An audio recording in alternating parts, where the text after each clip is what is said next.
Well, hello. We are live, and I'm super excited. I'm going to be bringing on a guest from my podcast, and we're going to be talking about what it really means to be included, and the tactical elements of being included.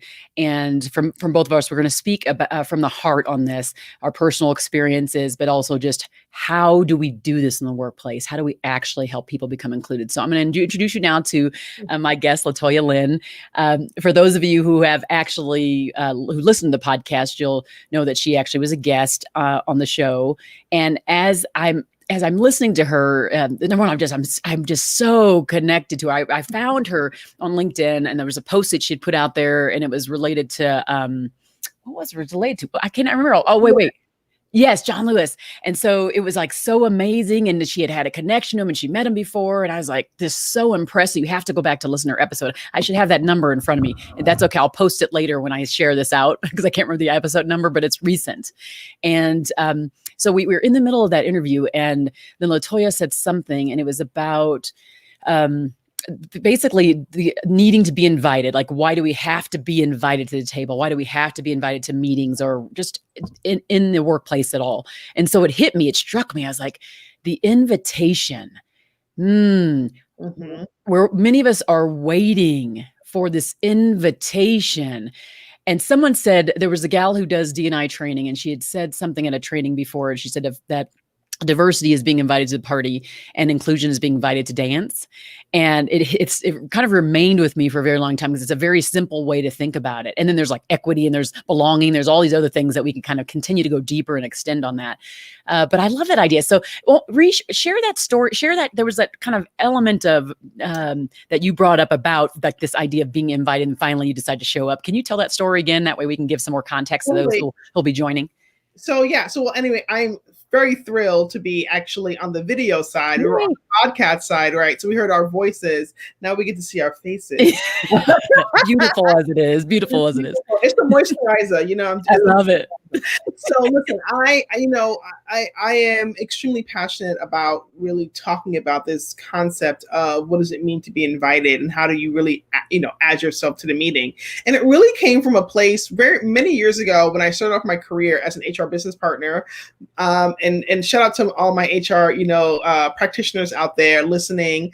We were often not invited to meetings. Like business leaders will have these discussions and like they wouldn't invite us. And then they'll come and tell us all things that we need to do. And we're like, that's not how that works. So what I did very early in my career, I just developed this practice where if I knew a meeting was going to happen, and listen, when you work in like any type of organization, big or small, you need to be really good friends with facilities and really good friends with the EAs because you know everything, right?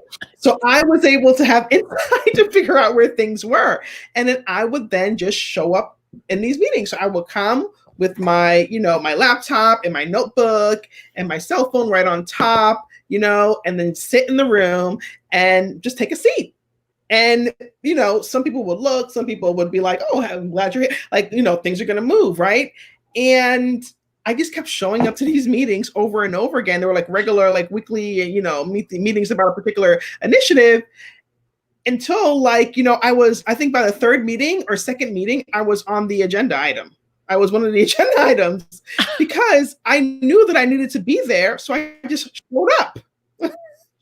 So, wow. There is a struggle, and this is just, as an HR professional and kind of doing the work. But when it comes to like inclusion, that is something that is, I want to balance that, right? Because guess what? Sometimes we don't really have the opportunity to kind of just show up at these meetings, right? Or we deal with microaggressions and things like that.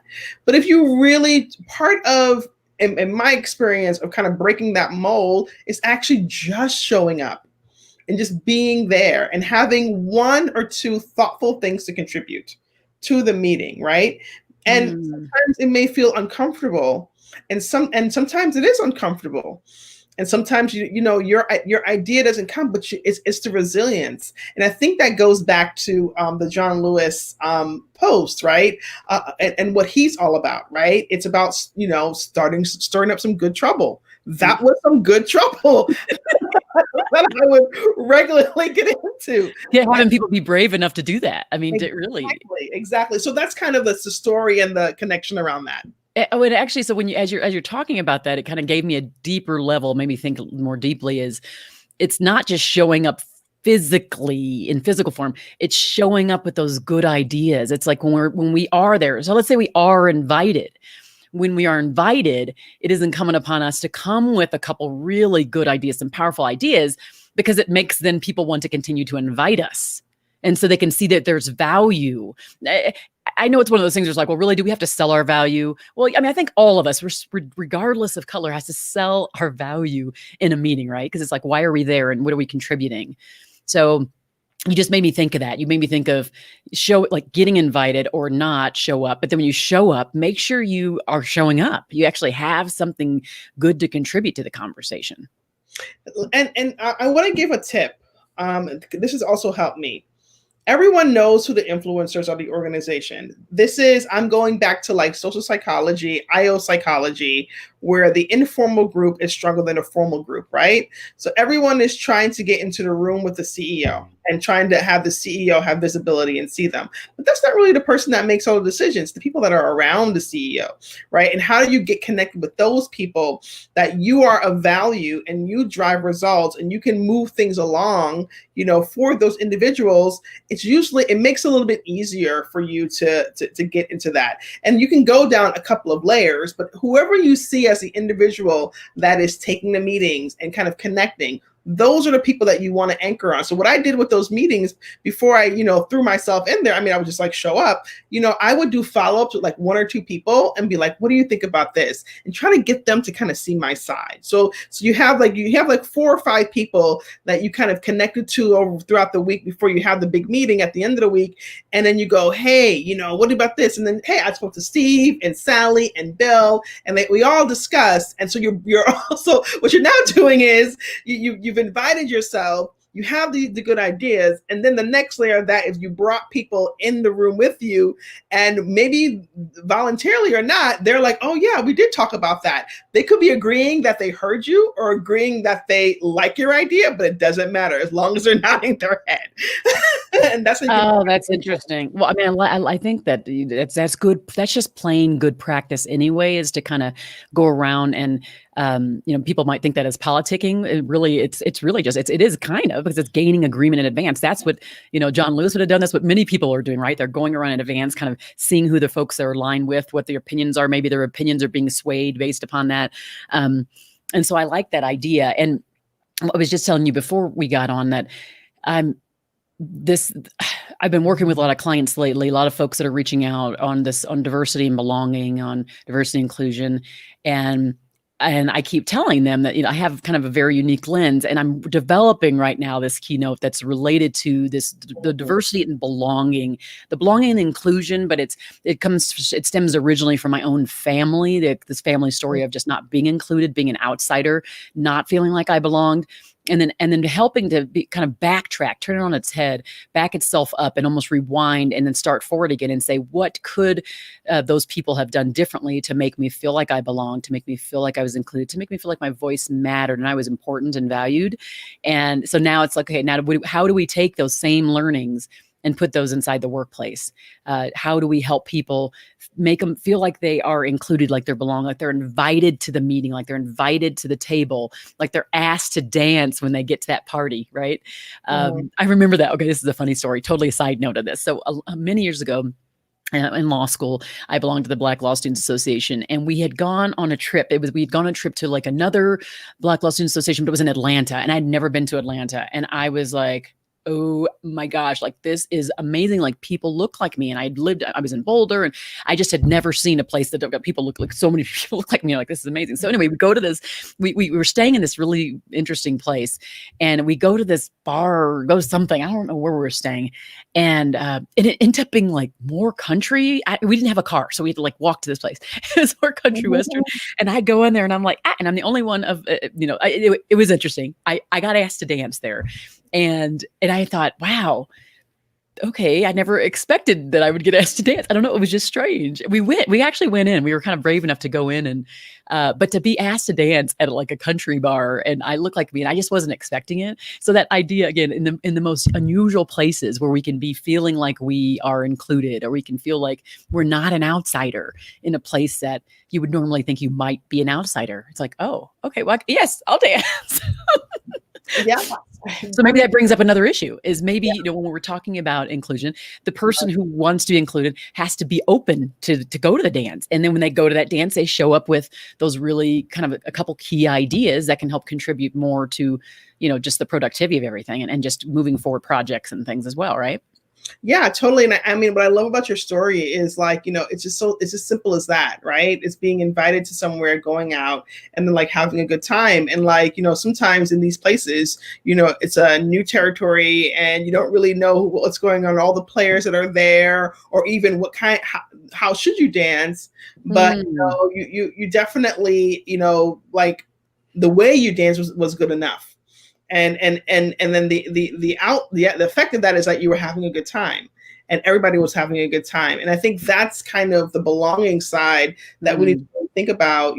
I think about the concept around, and we discussed it a little bit earlier, is like around, the powerful movement of the Black and Brown community around like really recognizing people of color. And like I'm on LinkedIn and I see all of these Black and Brown people kind of getting these like boardroom jobs and these like executives, and it's like out of nowhere, it's just like, oh, you found it interesting. But it's so celebratory to see that. But at the same time, I also want us, as Black and Brown people, want to take a moment, and me also and I am, a lot of the diversity. You can think I'm Black, I'm also queer and a woman. So like I have a couple of the things I can probably hit too, but I will talk about that later as far as diversity. And just reminding us to also make sure that we open the gate for others to come through as well, right? We don't want to forget our Latin community, our Asian community, our South Asian community, and that's just on a race side, our LGBT and our trans community, and everybody else, and disability, everything you can think of, female women. So I think different religions, that's the other thing. Different backgrounds. Like I think that, as Black people, we have had the opportunity to kind of see what is it like to be the other and being out there. And now that, we have so much more work to do, by the way, to kind of get there. But as we do that, and that's something my grandmother always told me, and I've always carried this with me my entire life, is if you take a step forward, bring someone else behind you. I love that. Bring someone behind you.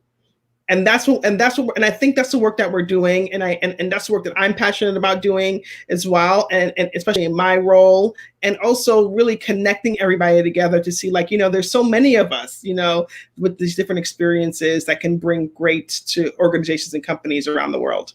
Oh, I love that. So I love the idea of mentorship and kind of each one reach one, bringing people up for legacy. And the other thing I love when you mentioned earlier, just really struck me was, with the different social movements that are going on now, we have to be super careful not to alienate people who really do want to be allies, who really want to stand with us. But maybe we are just so strongly advocating for just Black people or just whatever that might be, right? And we aren't saying, wait a second, how many more people can come in through that door? How many more people do want to be with us, that want to really like align with us and feel like they're standing with us instead of us kind of feeling creating an exclusion. So when we are trying to say we want to be included, we want to belong, we want to have the same things, but we don't want to do things that are then making people, even white men, want to stay away from us, repelling them from us, right? Because they are in so many cases the ones who can create the change that we're looking for. They just are. So we don't want to, in any case, exclude people while we're also advocating for any type of social justice model. We have to make sure that we remain the thing we're looking for. We are looking for inclusion. We need to stay inclusive, right? Yeah, exactly. August 28th, don't quote me. I think it's 1963 or 1962. I got to look it up. That was the March on Washington. And the reason why I remember that day is because my wife's birthday is on the 28th. Wow. August. And also this was one of the most powerful movements of the civil rights movement. And in that crowd were all races fighting for civil Civil rights. Let's just talk about the word civil, just to be civil. We just want to be Mm. civil. And then now we're moving towards, the Black Lives Matter movement, and there is some confusion around like it's a more dominant sense of like. But if you look at the words, it's just matter. That's all it is. It just I matter. This is Yes. it just matter. That's all it is. Yeah, I love that. And then when you think about what the mattering, like it matters because there is a feeling like it does not matter, right? Mm-hmm. So just want to break that down a little bit so people can kind of see that we still have a lot of work to do, and we want to engage our different races and backgrounds and everything, to be able to understand like just matter, just the word matter. That's all we want to just tie in on. And for all the other backgrounds, people, ethnic backgrounds, religious backgrounds, they matter as well. Exactly. Yeah, they all matter. And I love that. So thanks for doing that. This is why we were on here, right? It's this really open concept. It's taking some of the things that may be considered like kind of restrictive or again, even divisive, like some of the things I think that it might be going on now. Some people may see them as divisive or restricting. And I think what we're talking about is we want everybody to be at the dance, and we want everybody to be on the dance floor, dancing how they choose to dance. And that matter idea is like, I see you. I see you. You are important for who you are. All of it mixed up, all of it, everything you got, bring it on. Right. And that's a different message than what most people of color, we're all of some shade of color, right? Whether we're white, black, gray, whatever, all of us want to matter. We all want our voices to be heard. We always want to have a level of importance, and we want to be seen. And so when you have us focus on this word matter, that's what comes up for me, is just what can I do every day to make those around me feel like they matter to me? I mean, we're both parents, right? Yep. And we have kids, and they're always letting us know how they feel. Right? And when you don't listen to it, it's almost like, and I don't want to simplify it, the bigger movement, but just to break it down a little bit further, like that they matter, right? When their little opinions and things that they want to do, and if you don't hear them, they'll ask nicely, and then all of a sudden they're screaming and crying, right? Yes. And then that's the rally cry around it. It's like so I think when you talk about inclusion, I want to tie this up really nicely. It's like ask yourself what role do you want to play in this. I did a talk a few months ago on like just real conversations around Blackness. And it was such an amazing experience. We had about 3,000 people worldwide listening on a webinar. And at the end of the webinar, I had everyone do like a 3 to 4 minute meditation. And they just really to really connect with their ancestors and to really connect with themselves at that moment. And just hold space for people that are their ancestors' wildest dreams, right? Never imagined that they will be in this position, in this place in their lives. And then we held space for people that are not quite proud of what their ancestors have done, but they want to be on a different side of history. And the energy that came out of that was just brethren and citron love was just incredible. So I think we all can do it, and I think we can definitely get there in a very positive way. And I think when it comes to inclusion, we all have a path to take on making this a better world for everyone.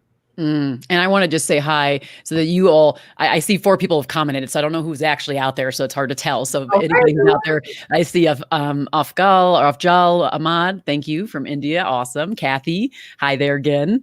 And now David, hello, I'm seeing you a lot. So, and then I'm going to mess this word up, and that's just how it's going to be. But at least I see you, right? And that's Debashish Kanungo. And I love that name. It's beautiful. Inclusion being invited to dance. Yes. So you can see the comments, right, LaToya? Yep. Okay, good. Yeah. And So I appreciate everybody's there. And if anybody else is out there watching, please let us know you're there. And if you have questions or you have any other insights, please do share. I hate the word expert. And so in my mind, it's like anybody can bring their level of expertise, their own, it really ends up being their experience to the party, to this conversation. And so if there's something that you'd like to add or something that we've said, please do that. But again, bringing LaToya in back from the Leadership with Heart podcast, where we had just a great conversation. So I will, when I go post this later, once it's saved out on YouTube, I'll post it with the link to the podcast episode. So you can go back and listen to our conversation because it was so good. And I was like, we are going to have to talk again. We're going to have to talk about this idea of, do we need to have an invitation? Is the invitation necessary? And why are we all waiting for it? And when we actually get the invitation and we show up, are we actually showing up as our best selves, as our full selves? Are we bringing something really unique? Hey there, LaToya. Are we bringing something really unique to the conversation so that they can see that our stamp is on it and that we need to be there and that there's value? We bring value when we step into the room. So these are just some of the things that when she said that I started to think about. Dance. I love that. So the acronym here is DANCE, desire to accommodate nationalities, color, and everyone. Oh, I love that. I like when people get creative like that. Oh, that's amazing. Oh, I love that.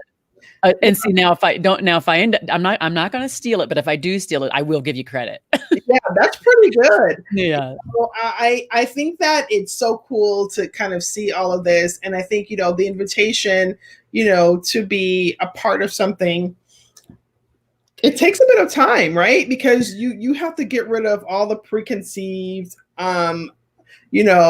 stereotypes that you have of yourself in these spaces.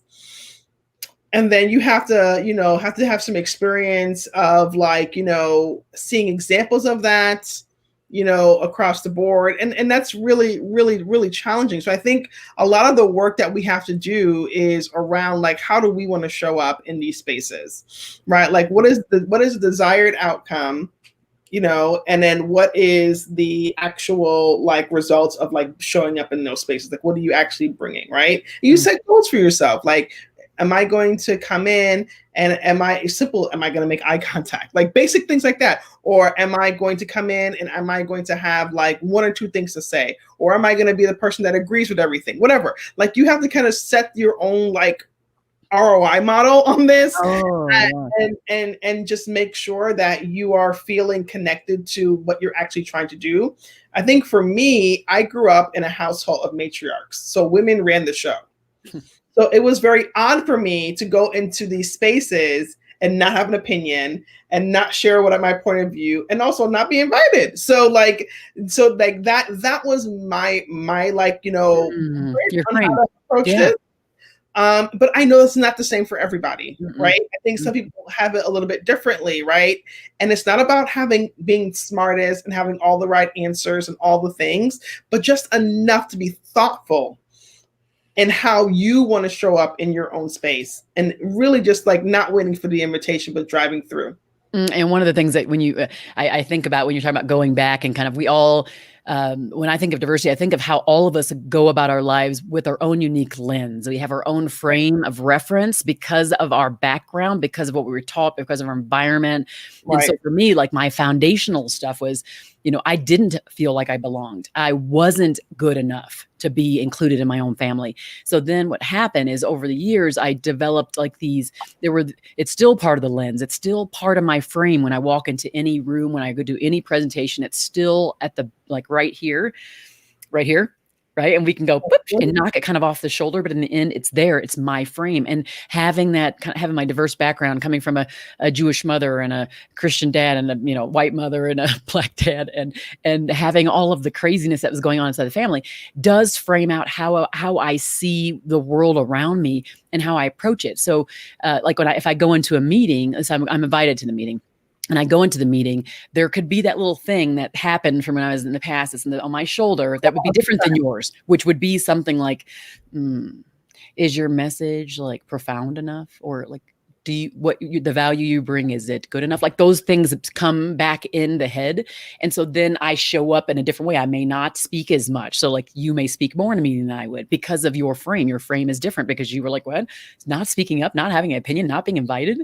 And I'm like, yeah, not being invited, not having it. So I'm kind of the opposite in that regard, right? And I've had to work my way out of those things that are on the shoulder that are just telling me not to talk, not that it's not valuable enough to say, wait a second, you have something to say. And then I continue to highlight other people who I think have powerful things to say. But it's just interesting how it is about each person, Laquita, Cindy, Debashish, right? All the Afjal, Kathy, David, all of us that are on here, we have our own frame. We don't show up the same way. Even if we have the same color of skin, we don't actually show up the same way. So it's important to know that too, when we are trying to, like when we maybe hear other people around us making generalizations, for example, about, all black people are this, all white people are this, all Jewish people, like all this, right? It's wrong. Just immediately say X mark and stop them, right? Because it's not true. None of us come with the same lens. No, and then take race out of it for a minute. You talk about like people that are introvert versus extroverts. Think people that process information in a linear way versus an abstract way. People that are right-handed versus left-handed, or left-handed versus right-handed. There's so many different ways that people see the world. And I think that the utopia is that we're all equal, right? And we all can kind of be ourselves. And that is the goal that we're striving for. The question that we need to ask everyone that's listening is like, do you believe that's possible? Because I feel like even in this conversation, even I'm even thinking in myself, like, do people really believe that we can kind of get there? And not based on the people around them, but themselves. Like, do they feel like they can kind of get there based on their own like challenges and the way they see things, and how well are you self-aware around the things that your blockers, like you're clearly, Heather, you're like, I have like the devil on my, there's the 15-year-old Heather there kind of being like, no, you can't sit back. Right. And I'm way far from 15 years old now, like way far. I don't know. The math doesn't add up. So with that being said, and just a sidebar for you never know how old we look as Black people.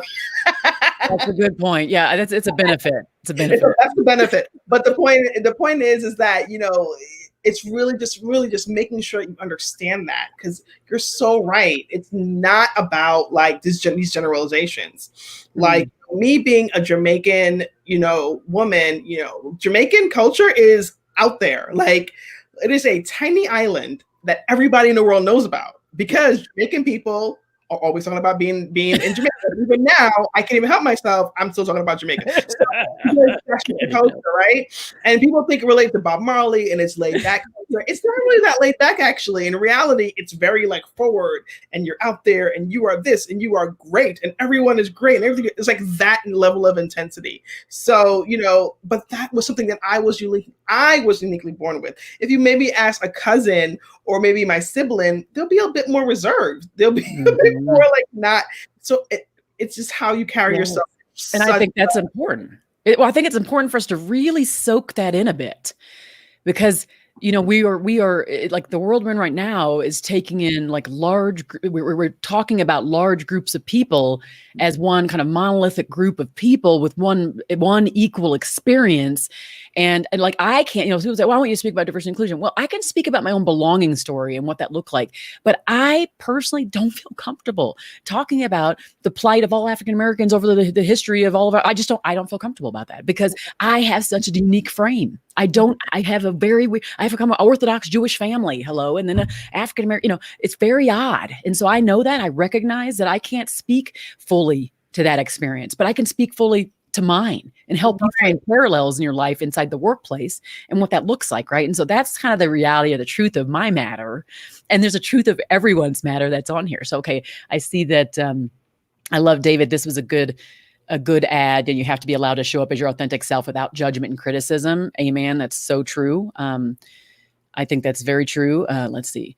And then let's see, was it? It's really And good. then LaQuita, yeah, I have the Yep. same issues related to not feeling like, you belong at certain tables. So then even if you're invited to the table, you don't necessarily feel comfortable talking.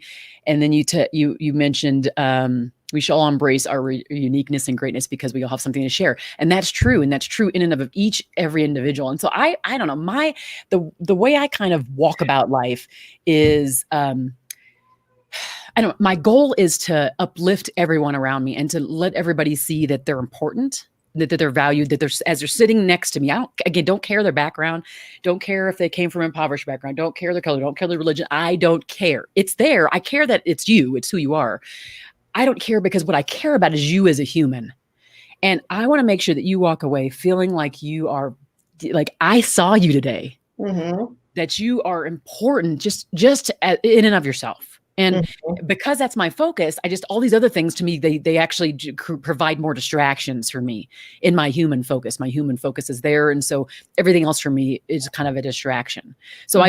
I don't want to ever. I personally don't like to put myself in a place where people feel like they're excluded in my presence, or Right. that they are lesser than, or that they've done something so terribly wrong in their life that they are kind of pieces of underneath my shoe. Like Mm-hmm. I just can't operate that way. And So I think what you're hitting is exactly what we talked about earlier, right? It's like, as me being a woman and a woman of color, in these spaces, I automatically scan the room to make sure that I've done so much work with myself that, I didn't want to feel this way or not feel belonged, into a particular community or in a particular conversation. mm, When I scan the room and I'm in a meeting and I have the floor, I will automatically say, like, hey, quiet person in the corner, how do you feel? And I don't want to put them on the spot to answer a question, but yes. that's a key question. How do they feel? Mm, You know? yes. Or if I say, what do you think? And then they don't answer like within like 30 seconds because, again, they're going through that process what LaQuita shared about, like, does my opinion matter? I don't know. I always say, oh, do you want some more time to process and think about it? And they usually go, yeah, yes. Mm, And these are things that yeah. you learn when you are the person on the other side. So as we Mm, learn to kind of grow and start to get invited to certain tables and conversations, is that our job is also to make sure those conversations are also equitable within their presence. It's not like, well, I'm in here. yes, yes, yes. That's the reason why I connect with you so much. It's so true. I believe the same thing is like bringing that. And one thing that I was just thinking about as we've been talking through this, and this is how I work. I learn through talking things out loud, which is why I'm Yeah. glad I have this and everybody else can talk with me. Is Yeah. it's this idea of not just like asking the quiet person, but almost like setting the table for everybody to attend that meeting. So you're coming to a meeting. Let's say the meeting is on this topic of race. So let's just say it's on that topic, right? It's almost like starting off by like not just like the ground rules, but also like I want you to know, like me here as a facilitator or me as one of the leaders, and here with the leadership team or whatever your role is as you're playing as you're walking into that room, is to say like I see you and that you belong here. Mm-hmm. And I want to hear your voice. So even if you feel the little inkling to say something, but you have this thing that you're struggling with, and for me, I might even say, I struggle with that. This thing of like not belonging, not maybe I shouldn't speak up, maybe I should be included. So I want you to know I'm coming from that place, but I want you to know that I want to hear your voice. It's important, and you belong here. And starting off like the meetings with that kind of, let's just get it out there. Like whatever you're feeling, any of those insecurities, let's just leave them at the door. And you may struggle with them throughout and just keep kicking them behind you, because I've done it too. And let's just show up right now, and then plunge forward with whatever the conversation is. Let's actually show up. Yeah. And then it's like, I feel like it's a little bit stronger. This invitation that you started with, it's a little bit stronger invitation to like let someone like, for example, LaQuita just, okay, okay, shut up, the thing on my shoulder. I'm Yeah. showing up now, and now we're at the table. Now we can actually talk. Yeah, and you're the only one that sees that, right? It's like almost like for me, like I can't worry about what other people think about me because I will drive myself crazy. It is a hard thing to do, but like it's once you start like sizing yourself up against people in a room or a space, it just becomes so hard. Really Yeah. do that work and you know, you have to decide that you matter. Mm-hmm. And once you make the decision and that shift, then when you go into a situation and people don't treat you like you matter, you're able to see it very quickly and clearly and just say, can I ask you a clarifying question about that?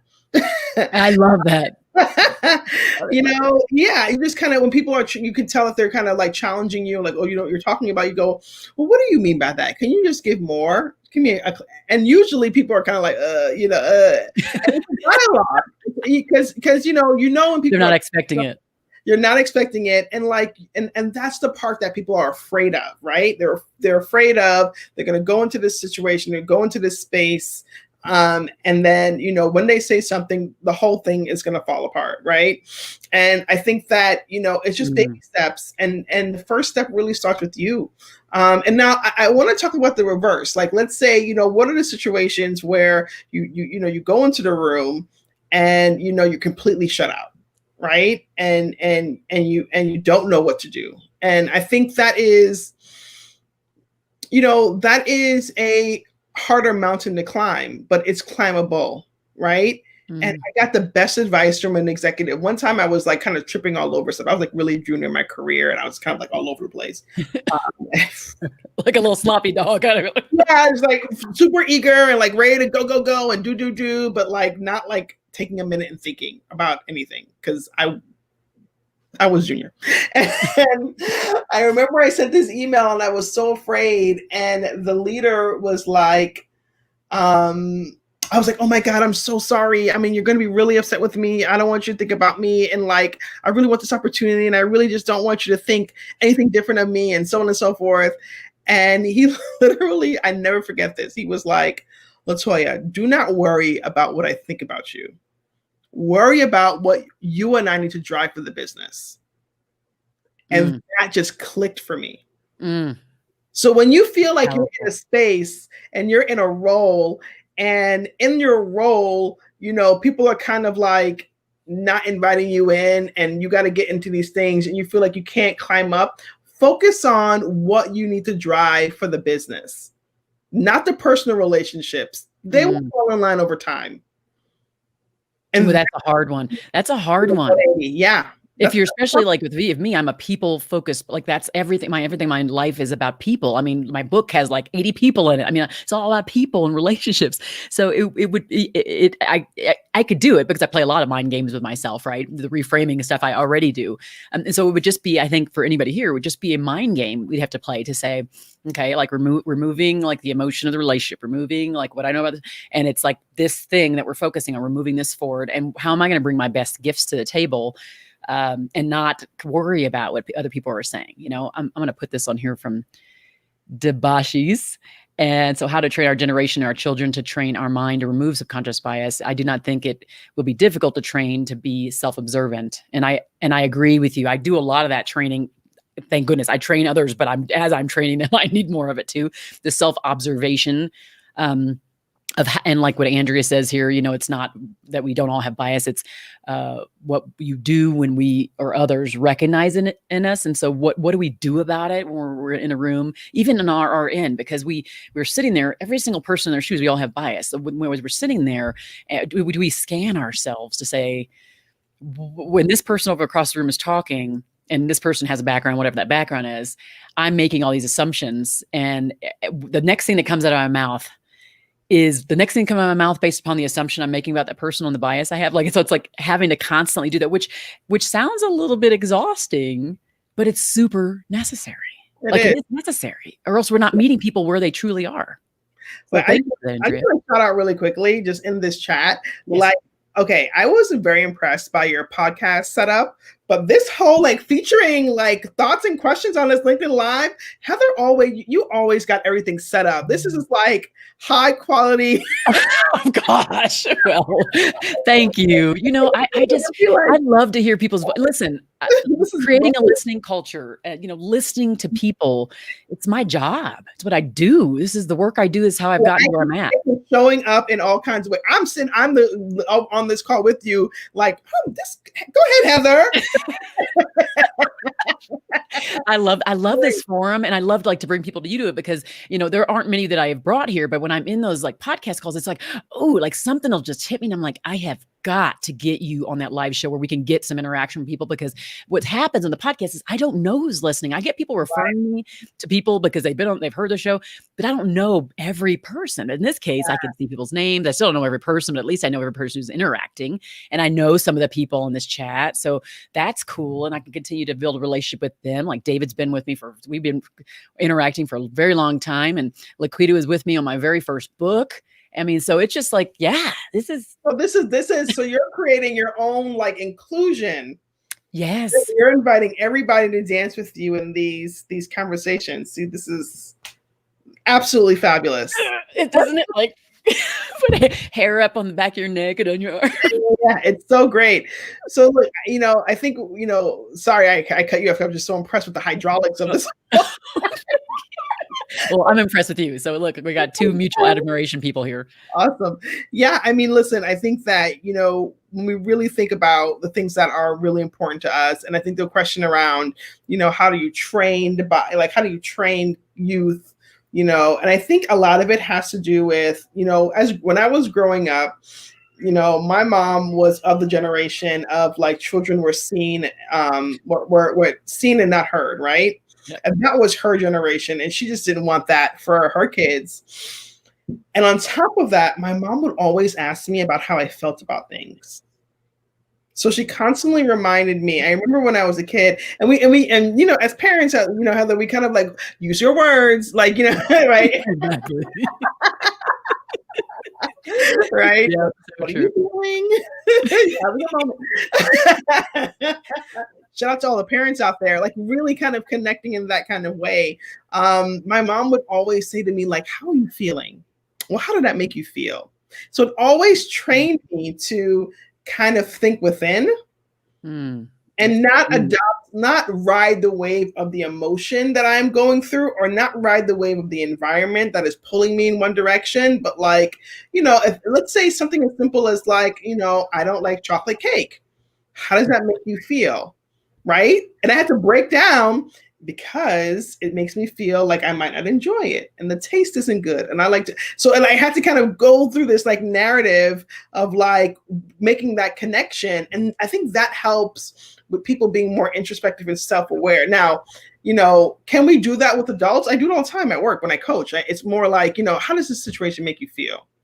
It's never about what you do and what you do, it's how you do it, and how is connected to what you feel. So it's kind of making that connection for people to then have those conversations, be more introspective and observant, really can help manage how they're placing their emotions around things. Yeah, I always say that like the employee experience is powered by emotions, and that mostly, I mean, everybody around us, we all can control the kind of emotions we create around people we interact with. But then like those who are leaders, the ones who like are perceived to have authority, they have even more power to create positive or negative emotions in the people. And so when we think about whether it's topics of race or not, whatever it is stuff related to a coronavirus and, family getting sick and just any of the things, fires in the certain states that they live in and things like, how much are we creating emotions of importance, of value, of security,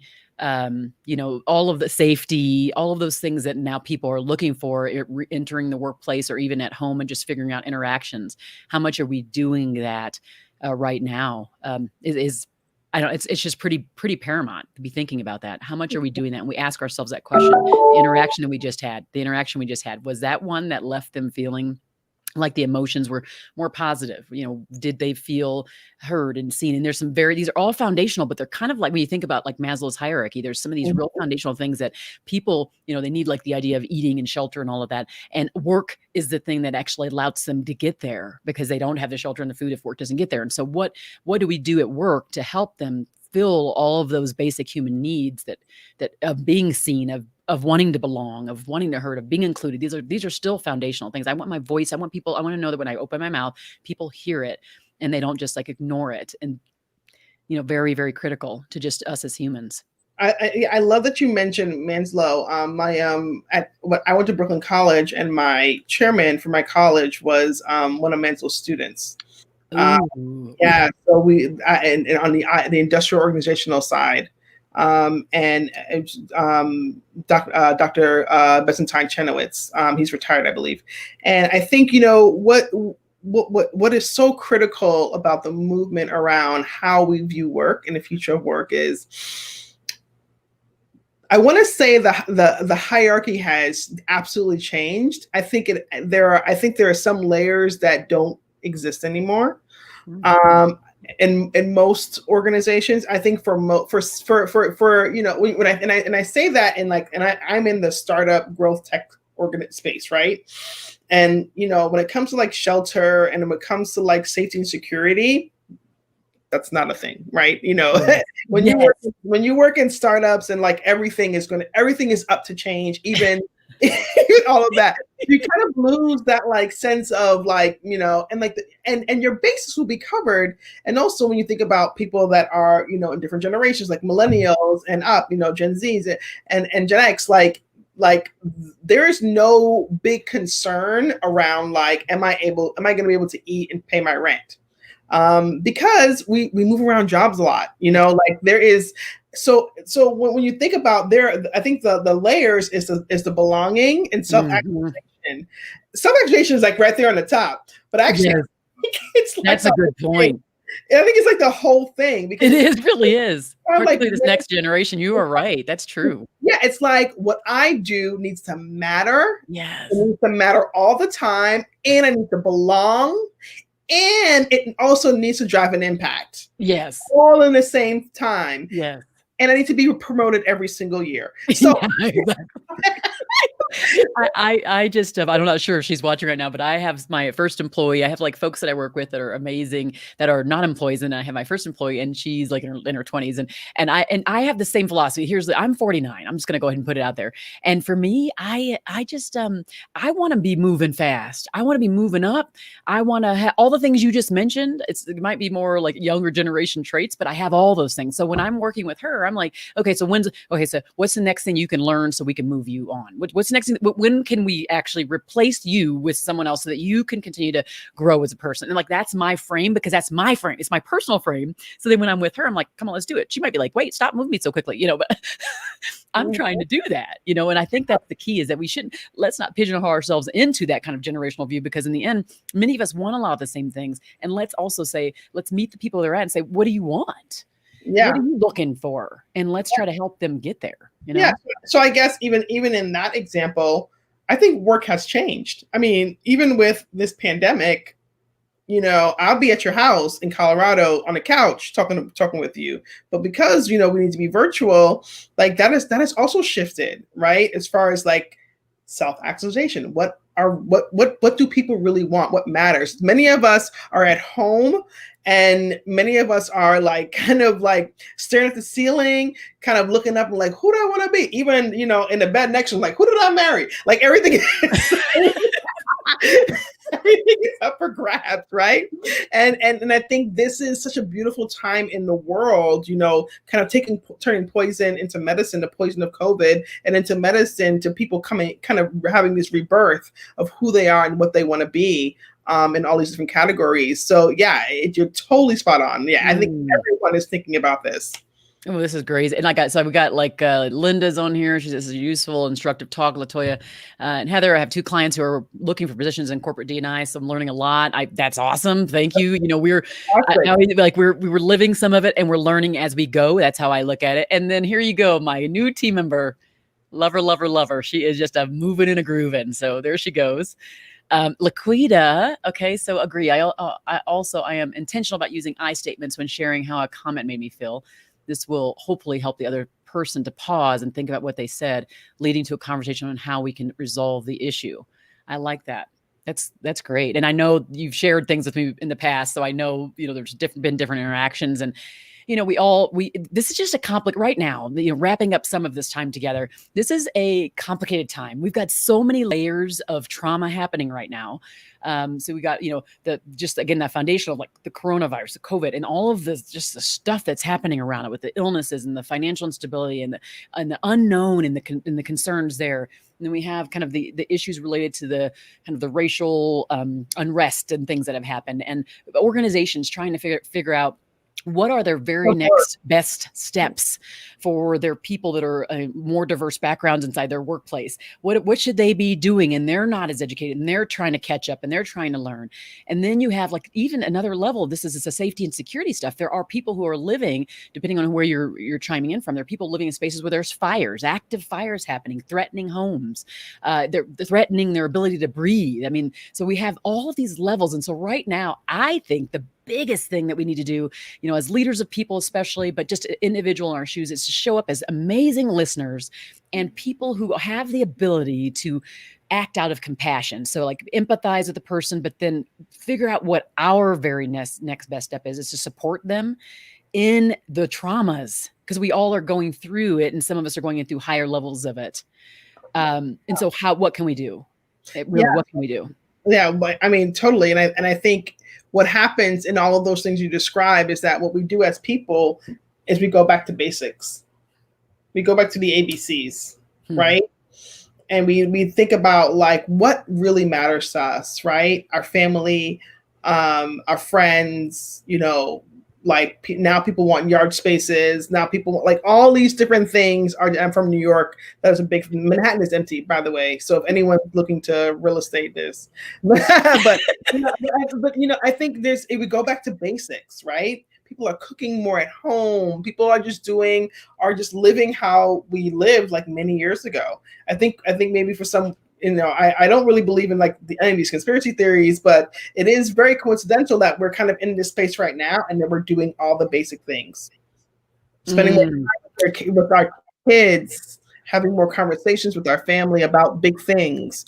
Not on the go. The schedule is not leading the family, but the family is leading the schedule. We're thinking about like, can we show up at this event? Is it going to be healthy and safe? How many of us out there have contemplated that over the past several months and decided not to do certain things and want to protect our families instead?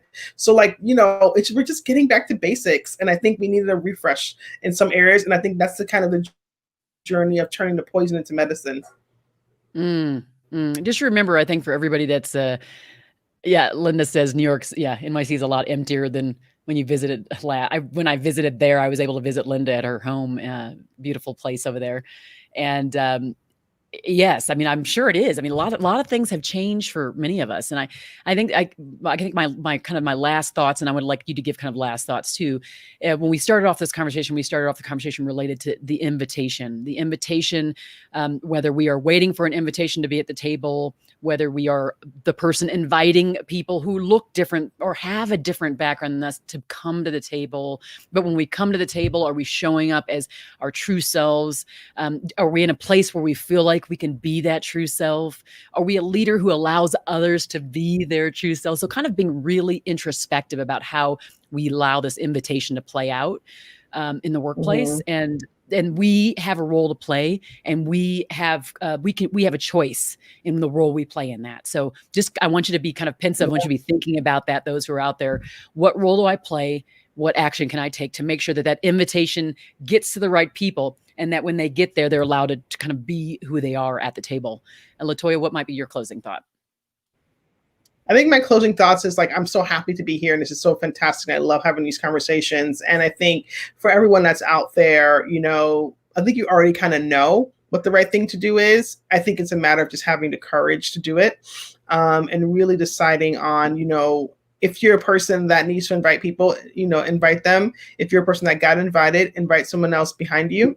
And also, you know, it goes back to like going back to the basics again, right? And we were talking at the end of the conversation, and it's like it's the human being, it's a human heart, it's a human mind, and just making sure that we, you know, keep that at the forefront. Thank you. Thanks everybody too for all your great interaction. I will make sure to share it out on all the different, you know, basically LinkedIn and on Facebook. I'll share it out, and then you'll be able to take that link and share it with your friends and family.